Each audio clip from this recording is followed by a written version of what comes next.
Welcome, fellow listeners, to the exciting first ever episode of Newcomers to Trailblazers, where we celebrate the incredible stories of individuals who have dared to dream big and conquer new frontiers. Today, we have a truly inspiring guest with us, Zhila Pirmoradi, an immigrant woman in science who has defied all odds and emerged as a true trailblazer.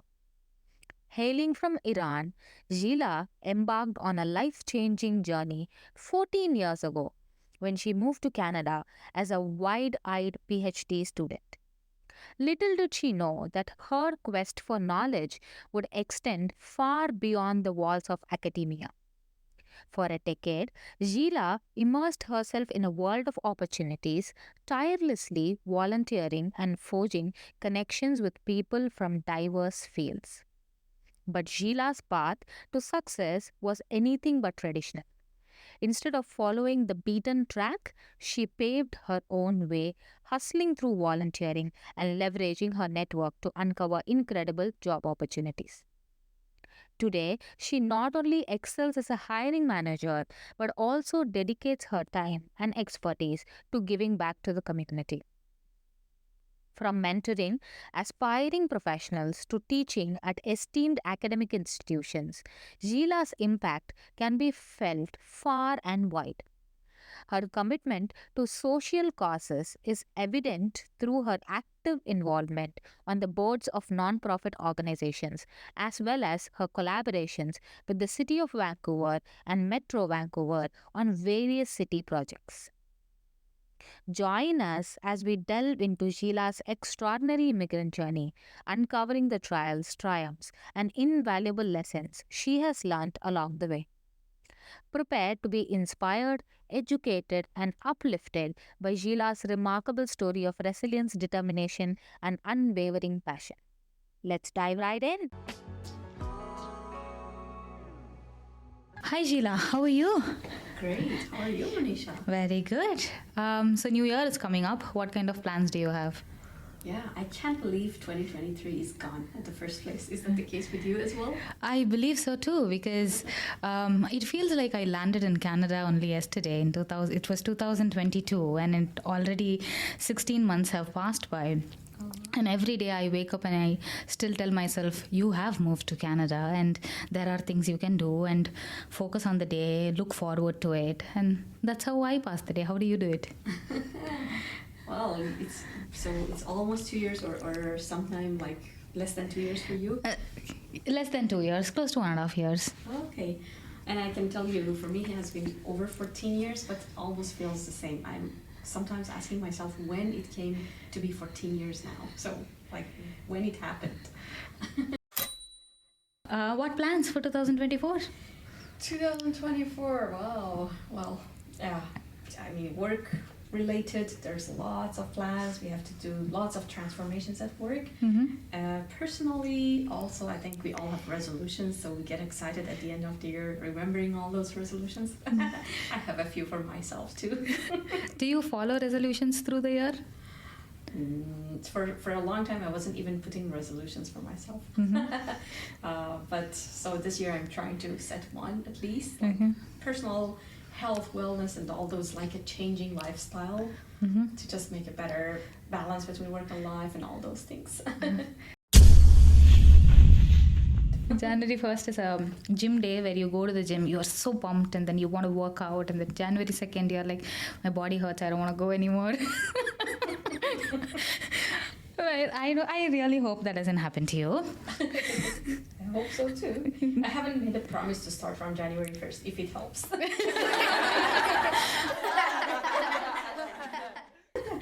So, have you ever wondered about the mysterious worlds of names that start with the letter Z? I mean, you are the first person I know whose name actually starts with the letter Z. We are dying to know, what does your name actually mean? Thanks for asking that. For a long time, I was also wondering about what my name means, because basically that's a Persian name and I'm from Iran. So I had the same question for my parents, because that's not a word I had seen, prevalently everywhere. And I was looking up into some dictionaries and basically encyclopedias. I wasn't able to find. Eventually, I was told. I don't remember even at which point in my life I was told. It means the droplets of hail, the heavy, icy droplets. And I don't know whether I should be very excited about why I'm named after, but that's what it means basically. Okay, droplets of hail. Oh, wow. All right. So, now that you have told us the meaning of your name, I think it sits well with your character as well. Being an immigrant woman in science, it must have been quite the adventure. Can you share some of the incredible stories that you have experienced along the way? Yeah, well, I'm just thinking where to start from. I'll try to keep it short. Basically, immigration has really opened new horizons for me, not only from the opportunities perspective, but also from a mindset perspective and how I look at the human being, how I basically have changed in my way of interacting with people.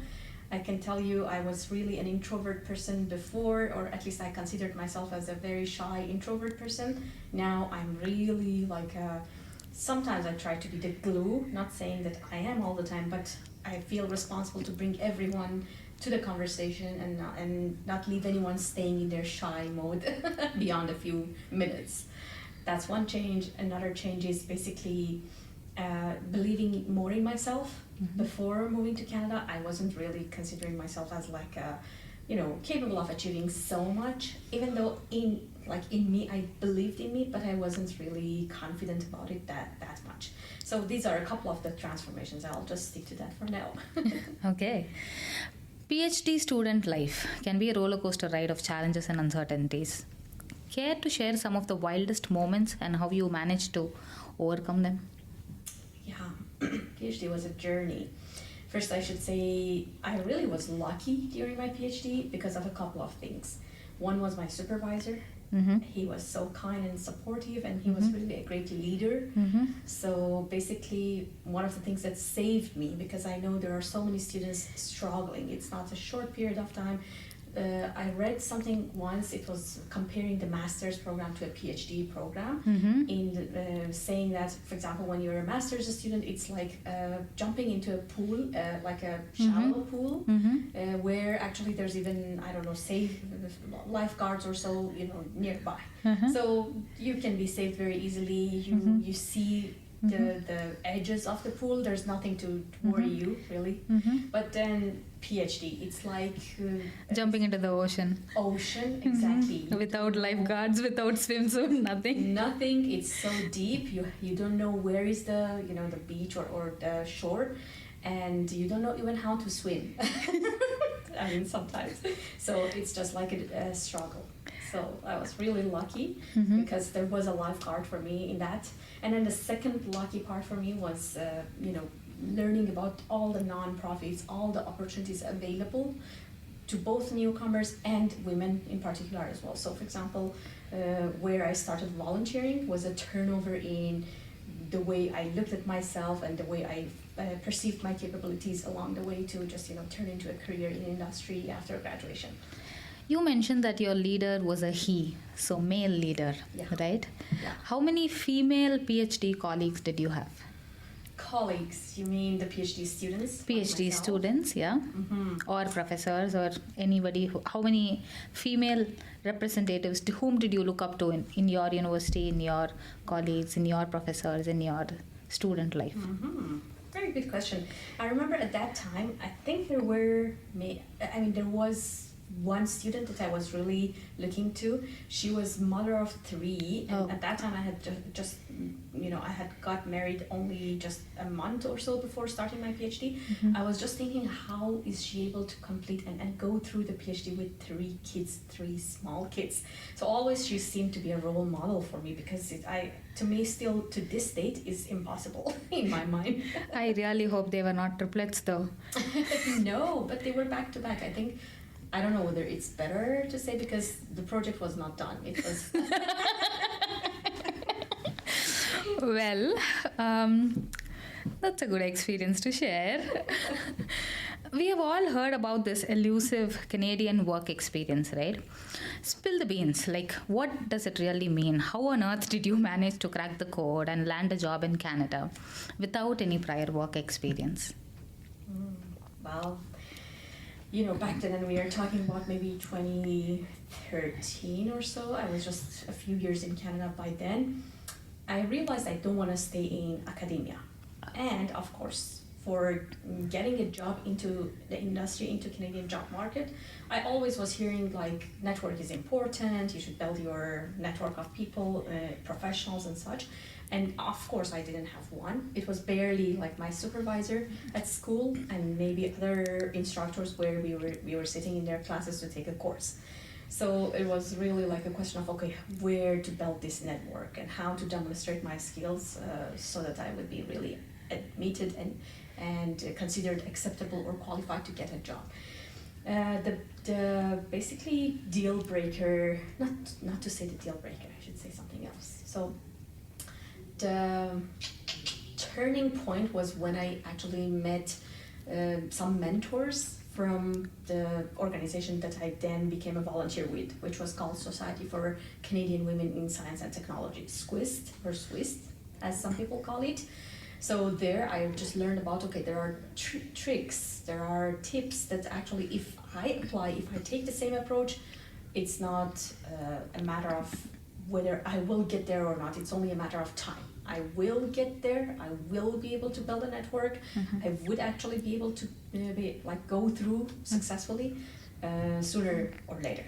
So that was really very helpful for me, and I then became a volunteer with that organization. I can tell you lots of stories about how things, went through an evolution. I don't know whether you would like to hear about that or... Oh, absolutely. In fact, we have heard rumors that you once set up seating arrangements as your first volunteering gig. So can you give us all the juicy details? Yeah, that was like when I actually went to an event. So everything started from an event which was called Wonder Women. It was held in Science World, and again, Science World is such an exciting place if you haven't been to. Basically, there it was around the International Women's Day, March 8. So usually every year they have that event where they bring around 20-30 women mentors, and they invite lots of students, mostly science students, like STEM students, to meet and be inspired by their mentors. First, I was there as a student, as an attendee. Then when I spoke to some of the mentors, I realized most of them, or many of them, have been or are with SWIST as either board member or a committee chair or a committee member. So I just really realized I need and I want to be joining on the other side of the table. So I started talking to one of them, and then I joined a committee called Immigrating Women in Science, IWIS, back then. Yes, so the first role that I was given was, okay, there's an event, upcoming event, we would like you to be there, an hour ahead of time.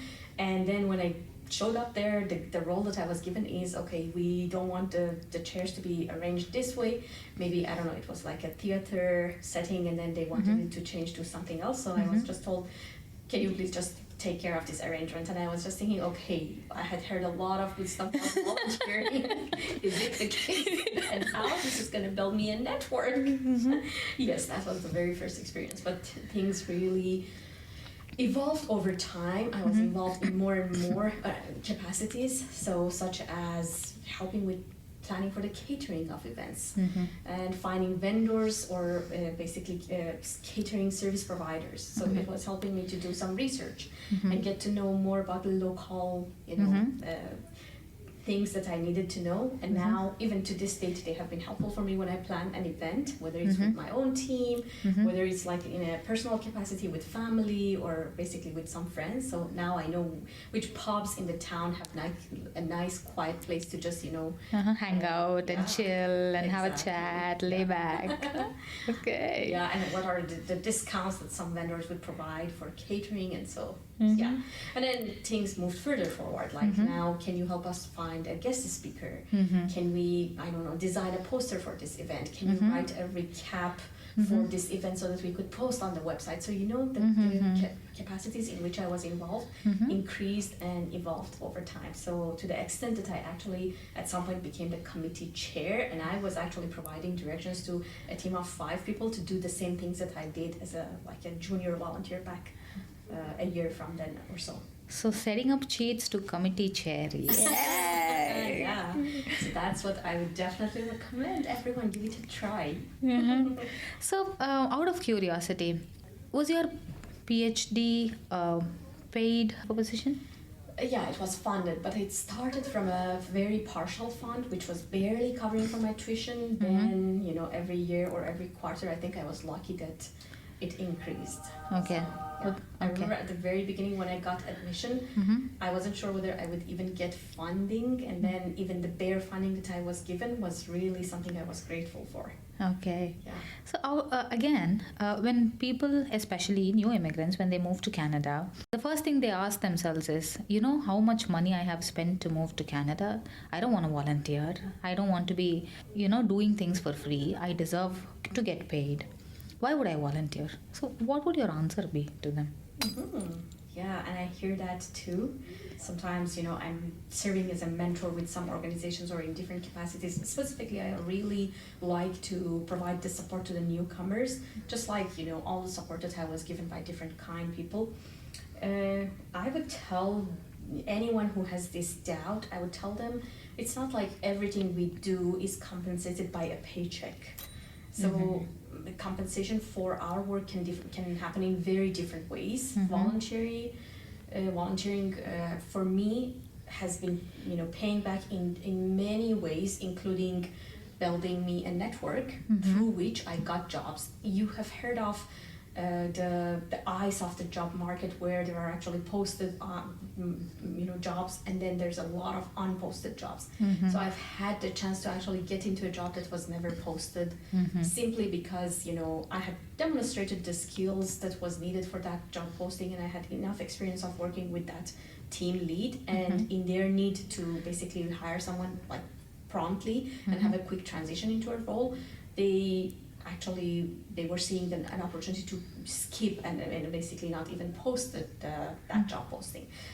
Those are the things that if I had not that volunteer experience, I wouldn't have had that opportunity to really jump into a job that quickly either. So I think the compensation there is already in a non-monetary way, but still very self-explanatory. But led to a monetary way either ways, huh? Yes, exactly. Okay. Yeah, that's the other way. And another way is paving the road for someone else. So volunteering, building a network, and basically being able to refer a connection. While I wasn't in need for a job, but there have been other connections. So based on the relation, the rapport built between, for example, me and a committee lead in a voluntary role, I've been able to refer other people to opportunities that they would be hiring for. Okay. Yeah. So volunteering roles, through volunteering roles, you built networks, and through networks, you learned something called informational interviews. What does informational interviews mean? Enlighten us, please. Yeah, if you search Google, there's a lot of things about it, and I always find things like do's and do nots for informational interview. In a nutshell, is a means to reach out to people whom you've never met or you've never known, but people with whom you share insight and you share common interests, so that you can learn from their story, or you can seek their guidance to help you really take the next step in your career journey. So there are so many kind people, so many insightful people, and they wouldn't mind sharing what their story was, what was the steps, or what was the actions that led them to achieve and succeed. And they are really happy to share those with others as well. Okay. It all one needs is to reach out and seek those tips and tricks. When you began as an introvert, you were an introvert, you mentioned that. Yeah. Informational interview for introverts. Reaching out is a very big challenge for introverts, right? What would you recommend for introverts to reach out to random strangers and connect with them and ask questions? What would you recommend for them? There are a couple of things that comes to my mind. First of all, when we sit on the other side of the table, we start to realize how basically it would be or how it should be for the other side of the table. And I will just elaborate on that. I had a friend that actually always really hates doing informational interviews for whatever reason. And she always says, I apply for a job, I have my resume, it's self-explanatory. Why should I have, why do I need to reach out, and why should I have to do this at all? So the other side of the table, for example, is a hiring manager, and there are 10 resumes in front of her or him, all very shiny, all very well written, very well polished.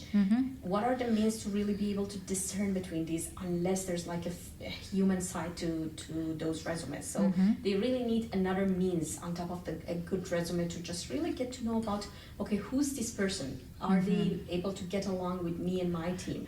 And basically, are they a good fit for the team? So showing the face and showing who actually you are uniquely as compared to anyone else is only possible by making an interaction and by reaching out and starting a conversation with that person. So informational interview is not any different. You start a conversation as a human being to another human being.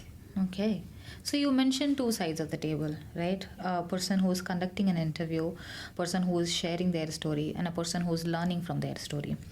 Have you ever been a hiring manager yourselves? If you were, what qualities do you look for in a person when you're making that all-important hiring decision?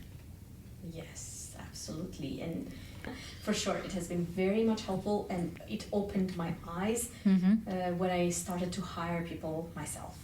Okay. Sometimes I really recommend people to sit on interviews as an interviewer rather than interviewee. For sure, we all are interviewees at some point in our lives. The amount of insight we can gain when we become interviewer is stunning. You know, when you see a person on the other side of the table being interviewed, you realize the things that you should avoid, and you realize how to appear best in your next interview as an interviewee. Okay. Yeah. So speaking to what really I would look for in a prospective employee or in a candidate that we interview, I would say really confidence, self-confidence is so important. Like believing in themselves, because I strongly believe that when a person is chosen for interview, it really is an indication of the fact that their resume and their qualifications is sufficient and even exceeding to the point that we are happy to invite them to an interview. So when they come to the interview, it all comes down to how well they can communicate their skills, how well they can communicate, how sharp they are with basically listening to what they are being asked. Sometimes I see some candidates forgetting to answer a part of the question, or going into too much details, or too little amount of details to address a question. So, and I know it's partly because of stress or things like that, but practice makes it better. I have a different point of view as well. In India, when two people are talking, person A and person B, and person A is saying some things about whatever life they are going through, and person B is the listener. And if person B is the listener, person A would expect them to say, okay, what happened? I understand. All of these as statements. And the person A, if the person B is not said these words, the person A would point out and say, are you even listening? You're not saying anything. But here in Canada, I realized if you say, okay, I understand, you're actually interrupting the other person. I realized when people speak here and you're actually a listener, you are actually a listener. You just shut down, keep yourself calm, listen to the whole thing, look into their eyes, have a deep conversation, maybe take notes if required, and then you answer when the chance comes to you. Yeah. And I understand how culturally different they are. And I'm sure different countries have different cultures, and different people have different definition of listening skills, and different definition of confidence and communication. And so many people come here with second language as English. Countries like Nigeria and countries like United States or UK, they all have English as their national language. And countries like India does not have a national language. There are too many regional languages. There is not a national language. Or so does Congo and other countries, or any Asian country for that matter does not have a English as their national language. Yeah. So cases like that, especially when you have so much cultural difference, how do you identify that cultural difference, and how do you comfort your interviewee during those sessions? It's a very good point, and maybe now even what I'm hearing from you makes me more cognizant and more aware of potentially there would be things that I should be mindful of and basically affiliate to the diversity that would exist without us knowing. Trying to remember examples, not so much in an interview, but I know I have a very diverse team from I'm a racial, from gender perspective, so I'm very glad and proud of that. So in our team we have people from different countries, different ethnicities, and then different backgrounds, of course. I have seen sometimes the way the same statement would be treated, or the way sometimes as simple as, if I propose to do some work, would I be stepping on your toes, or would I be actually trying to help you? Yeah. Sometimes things are translated very differently by different people, and again, just observing those, over time, exposure to those different observations has helped broadening the perspective on different people can be very different, and it's as a manager I should be basically more and more aware of how these differences could be basically related to the backgrounds that people bring before or from their home countries, for example, or from the cultures. I also come from a cultural perspective where there are so many things very differently translated as compared to how things are being treated in Canada. So for me also has been a means of observation. From the other side, I have been trying to observe and try to find out, okay, things here doesn't necessarily mean as what they meant in my home country. And when I come to the other side of the table is being more inclusive and being more patient and not basically translating things as personal when I see different reactions from people. Okay. Yeah, but in the interview I will really be more mindful of that. I don't know. I'm glad I could enlighten you. Yeah, thanks, Manisha. Always sitting in any conversation can have at a minimum one, and always way more than one takeaways for me, which is something I really appreciate. Well, I'm glad I could give you a takeaway. I'm sure our listeners are having a lot of takeaways from this conversation that we are having. Thank you. I hope so. So, you're a rock star when it comes to volunteering. How do you do all these contributions? How do you truly quantify in real world? Give us some inside scoop on your volunteer work and how it makes a tangible difference. You are on the board of multiple non-profit organizations, and when you are on the board, what does your role look like? How does it quantify into impact? Okay. So, sure. So I'll go back because currently I'm no longer on the board with Swiss. But back then, so I was on the board I think for 4 years, from 2016 all the way to 20 or something like that. So in those years I was sitting on different committees such as the Immigrating Women in Science, Communications Committee, and the strategic development or strategic planning, if I recall properly. So typically what we would do there, first of all, there were monthly meetings where actually every committee would report on their progress and progress on what we were meant to deliver throughout the course of the year. And of course at the beginning of every year we would sit down, we would have some strategic planning and goal setting for the year, which is very similar to what every corporation does, whether it's a public sector or is a private, like a for-profit sector.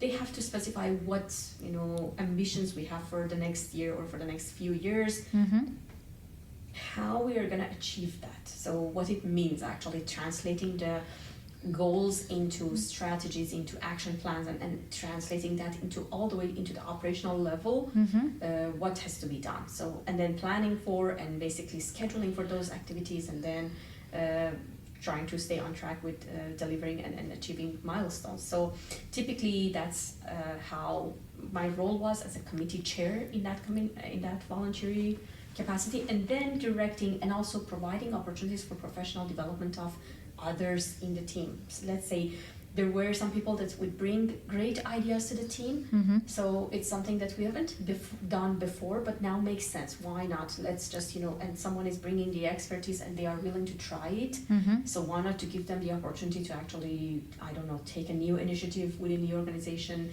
and if our budget allows for, or if it's something that is that doesn't even require budget, why not to let that person examine and explore the opportunities so that they can build new skills, they can, I don't know, add some lines to their resume, and they can also build new connections, demonstrate new or demonstrate accomplishments, and then build on top of that to just get to new places. Okay. So, out of curiosity, the commitment of any members or committees of a non-profit must be really high to pull through this, right? Because most of work is done through volunteering. Most of your non-profit events and most of your non-profit members or volunteers. When you have so many volunteers, how do you make sure they are committed to the cause? Because I'm sure all of them, or at least most of them, they have their own full-time job or a family to take care of. Like you said, your female colleague who had 3 kids, I really wonder how she did it. And so many other commitments that they already have. How do you make sure your volunteers in your non-profit organizations are committed to the cause that you are acting towards? And that's a very good question, because yes, there are lots of challenges. So it looks like you have already experienced a lot of that. Well, I mean, with even retaining volunteers, I don't know. I know you are in different capacities, having voluntary roles as well, or voluntary in some capacity is not very much different from a startup, where you actually have to put a lot of your time in, and there's not so much necessarily financial gain out of that, which means like you're purely spending time and investing your time to unknown moments or for an unknown period of time. So there are 2 parts to that. One part is within our control. For example, as a committee chair or so, first of all, to always looking to retain and hire great volunteers.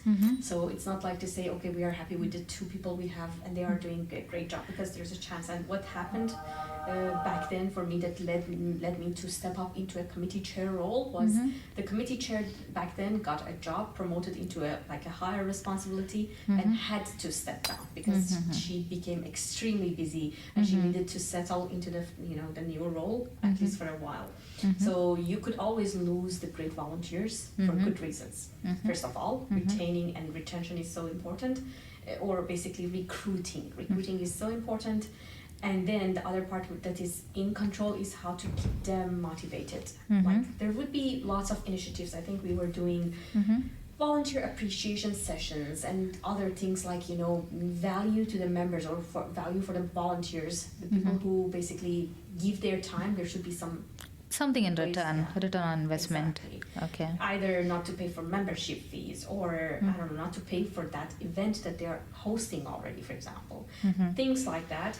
Plus other things like at the end of the year, an appreciation letter or something, and a retreat on an annual basis for those and any former volunteers that have been with us for a while and now are no longer with us.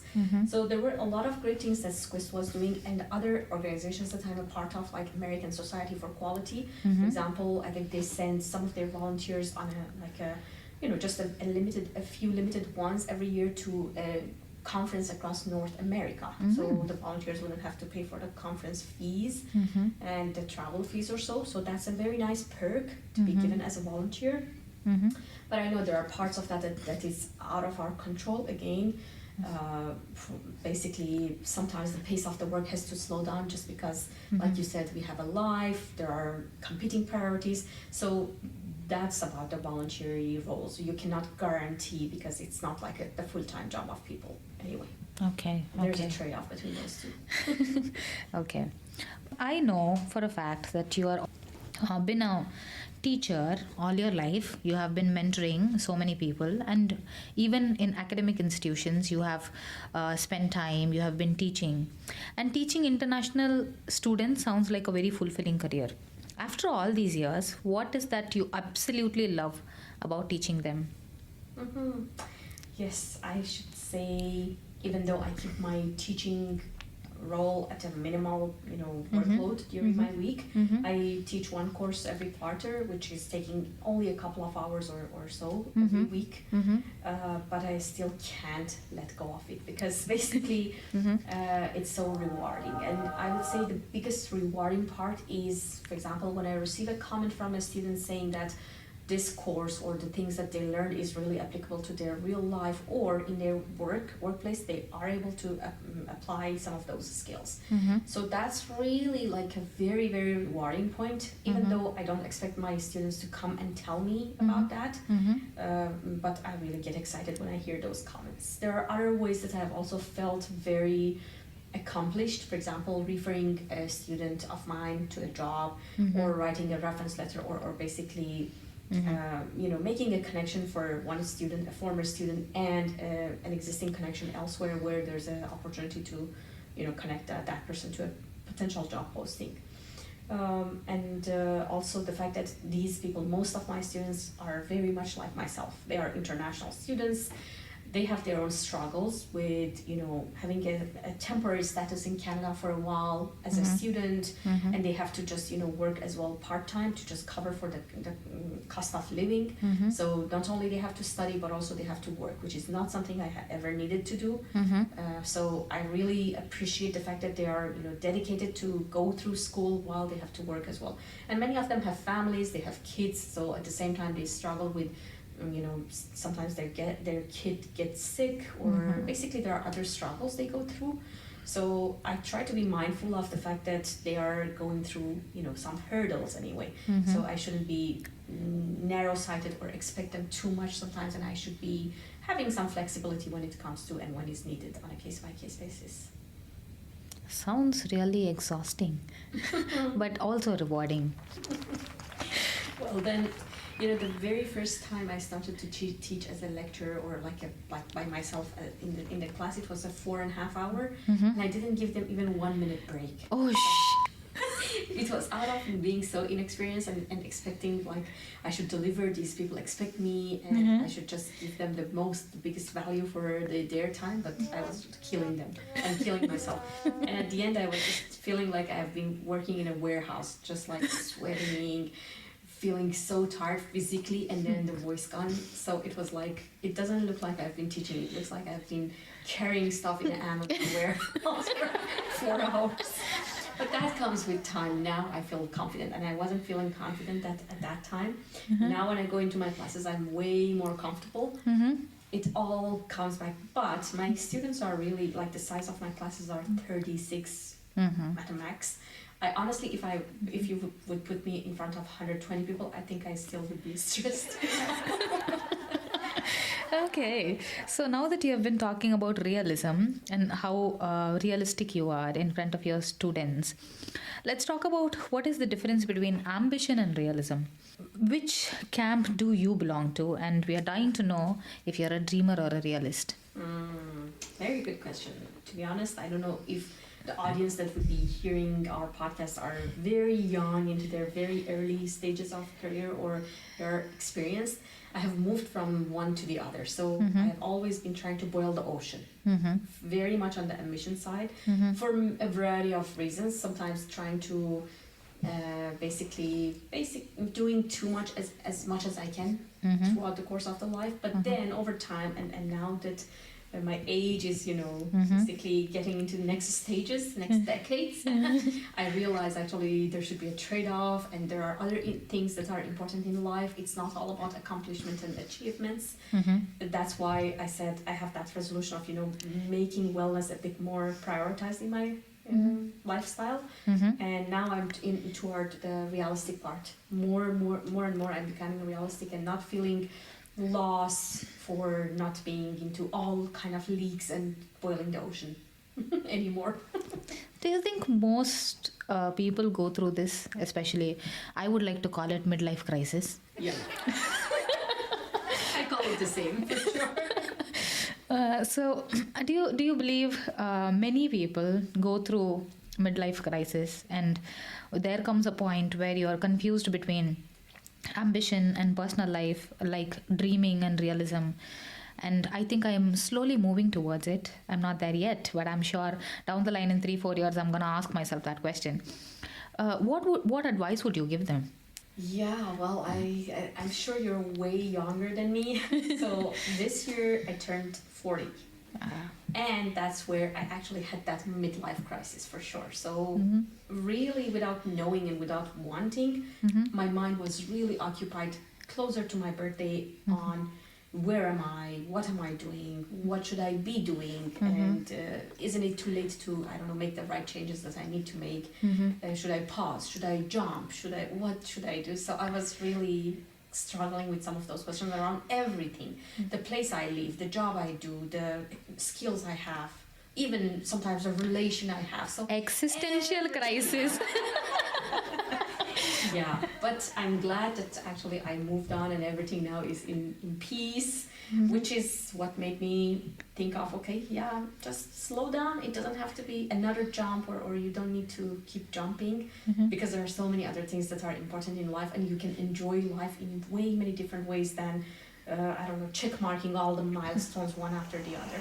So I don't know whether it comes or happens for everyone. Basically, I just hit one once very recently myself.